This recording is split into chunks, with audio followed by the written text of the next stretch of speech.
Hello, my fellow creatives. It is time to talk about deadlines and schedules. I use the divide and conquer method, which is actually useful for any type of deadline that you might have. I do not care if it's getting your house clean or finishing your master's degree. This is how it works. You take your big giant thing that you have to do and you break it into small, digestible pieces. Now, I am going to be using Nanowrimo as my example. For those of you who do not know what Nanowrimo is, it is National Novel Writing Month. And the reason that I am using this is because it has a nice big, difficult to achieve looking number of words that you have to produce in 30 days, which is 50,000. And also because this is typically what my ghostwriting world should look like. Right now, I have requested a little bit of extra time. Summer is what it is, and I have a garden. Speaking of my garden, you need to know that things get in your way when you are a freelancer. You do not have you typically do not have a time clock to punch. You do not have a boss who stops by to see how things are going. You are on your own for accountability, which is why your schedule is so very important. You answer not only to your client, but to you first. Because if you cannot answer to yourself first, you're never going to achieve results for your client. Again, I want to apologize before we get too much farther into this for all of the shaky wobblies. I'm kind of crammed into this small little corner by my door in my office in order to handle the dry erase board. And I cannot set up a tripod over here. So take your Dramamine and try not to get seasick, and I apologize. All right, so on this 50,000 words in 30 days, I'm using a fictitious month, so, it works that way. It's easiest to read that way. You have a choice. You could go ahead and schedule a 7-day-a-week work period. That gives you a smaller word count that you are accountable per day. However, I highly, highly recommend not doing this for the simple fact that you have other things that are going to get in your way. Today, my thing was the garden and a change of plans and some paperwork that I needed to handle. So, here I am, and it's heading into the afternoon. I have not sat down to work, and what am I doing instead? A YouTube video. But it seemed like a good day to point out, especially the whole 7-day thing. You need buffer time. So I work on a 5-day-a-week schedule. Does that mean that I work 5 days a week? No, does not. Like I said, I am accountable to myself. I know how to divide things up. I know when I can shift something and when I cannot. How I handle this is I understand that I have a 50,000 word goal that needs to happen by day 30.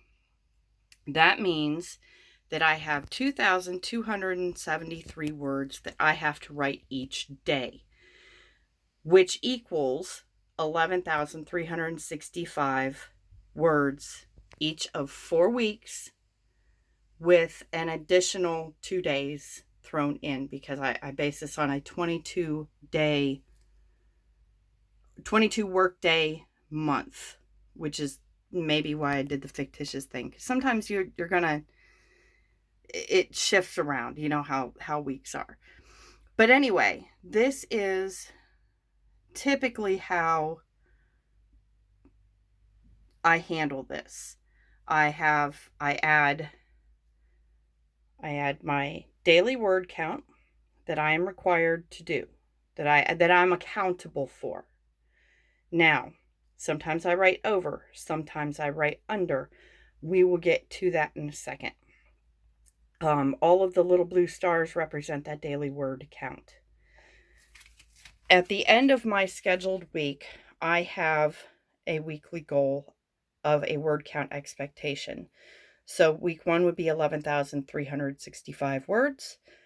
Week 2 would double that, so on until I'm done. And with this, just because I didn't go ahead and compensate for the addeds, I end up with 210 words extra.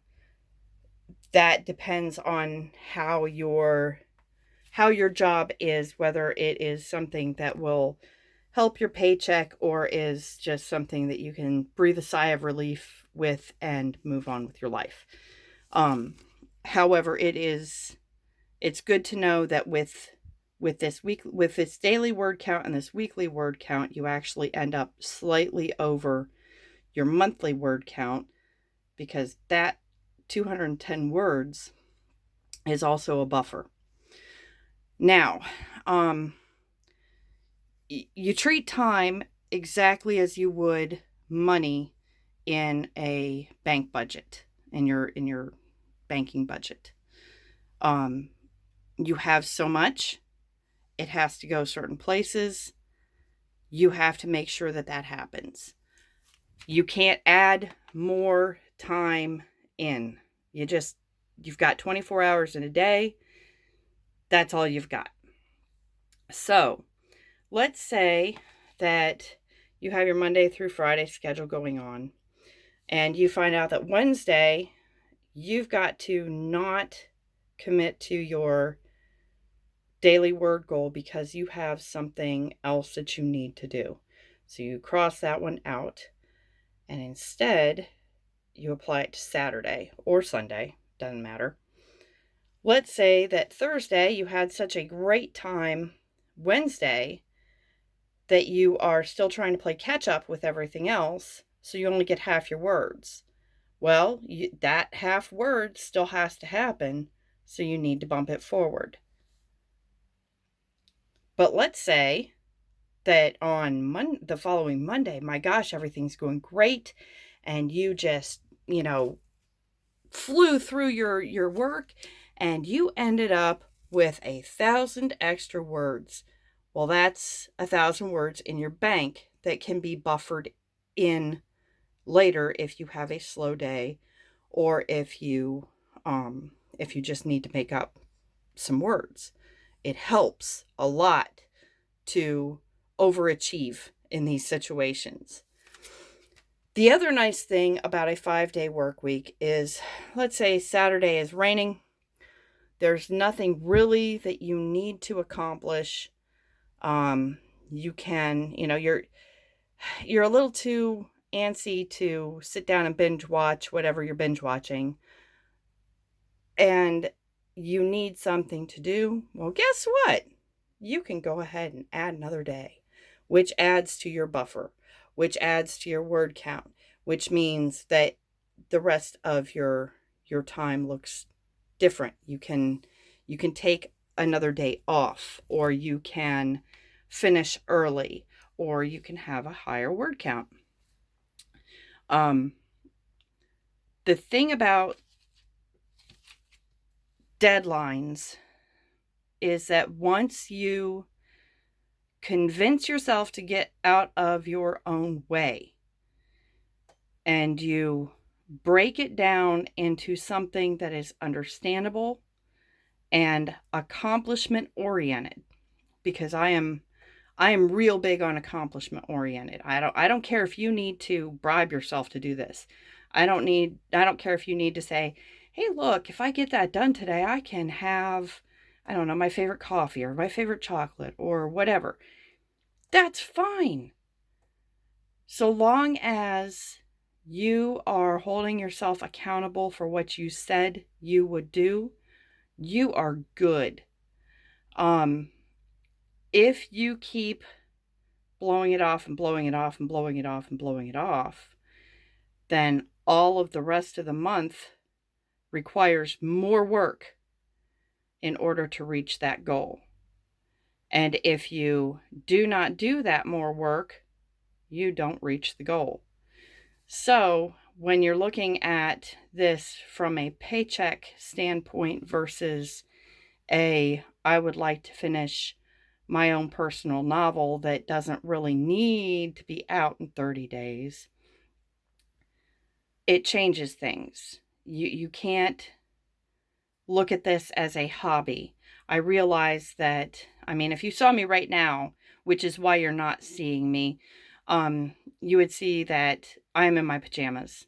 I have my hair thrown up in a messy, sloppy ponytail. I am by no means presentable. I don't care if that's how you work. If that is how you can work and it works for you, that's fine. You still have to handle the job professionally. You have to handle it like you are sitting in an office that just has really flexible rules about how you handle your day, and you need to get the work done. So, I hope that this is helpful to you. If anybody wants help setting up a schedule for their deadline, if you're new to having to deal with deadlines, let me know. I am more than happy to help you. My deadline and my schedule looks completely different for an illustration job, or which is going to cover multiple months, or for the jewelry making. Well, I don't know. The jewelry making is kind of similar. I have an end number, which means that I have to make X number per day. So it works out, pretty much the same because I handle it month by month. It's just on a different pay schedule. Pardon me. But if you have a longer term deadline and, and this doesn't make sense for you, which I can completely understand, go ahead and, put a thing in the comments, and I will be more than happy to help you divide it up into something that doesn't look like it's going to make you pull your hair out. Now, conversely, if you are thinking about a deadline that is very tight and your time is already very full, you really, really need to reconsider whether that job is for you, whether you can handle the amount of work that you have going on. And I don't care if that work is paid work or stuff that, commitments that you have made, raising your kid, or, helping your neighbor, or weeding your garden. I don't care what it is. If you do not have time, if you don't have the time to put another deadline into your bank account per se, you really need to consider whether you have to get it there or whether you need to wait for a different opportunity.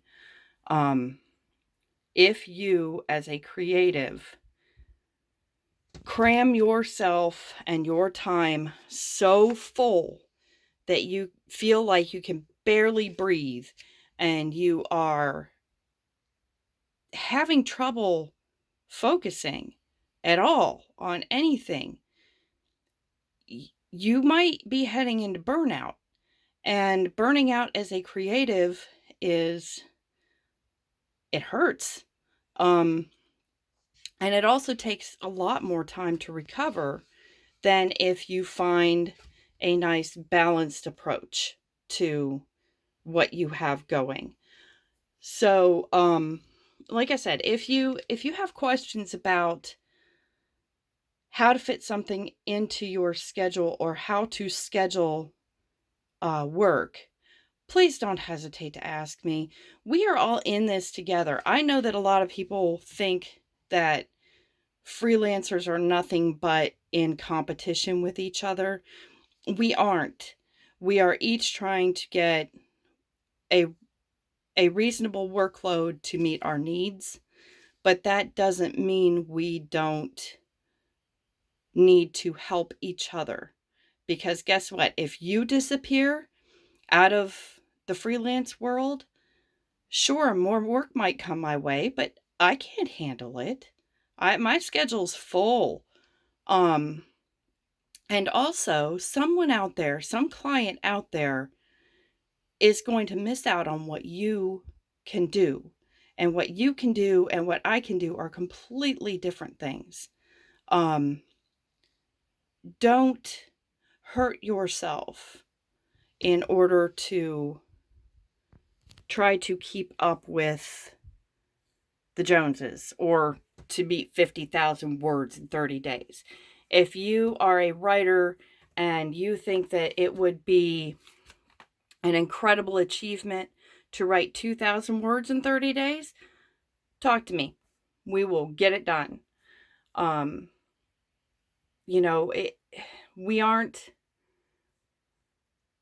We're all just rowing the boat here. And where we're going depends on a lot of things, but how we get there depends on us. So, I hope that this helped. I really do. If you, like I said, if you have any questions or comments, please don't hesitate to put them in the comment section. I hope that you have a wonderful and productive day, and keep creating, please. All right, until next time.